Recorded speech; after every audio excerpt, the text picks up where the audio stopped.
So you didn't necessarily sit down and think like, I really want to run an agency, but because it was the obvious route to the thing that you wanted, that's an assumption that you made. That's how you get there. And that's the assumption that I want to talk about today.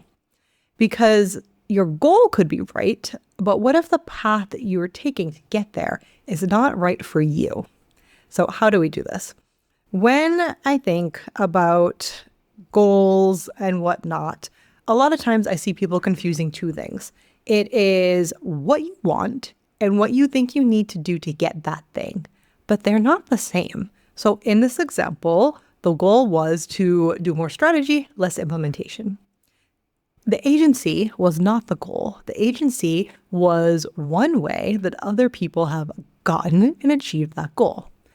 And because you have seen that route work, you start to think like, okay, like this is the way to get there, right? And that can be useful. Looking what other people have done can absolutely give you ideas. But the problem is when you just don't put much thought behind that and you think like, okay, that's how I get there. That's the way.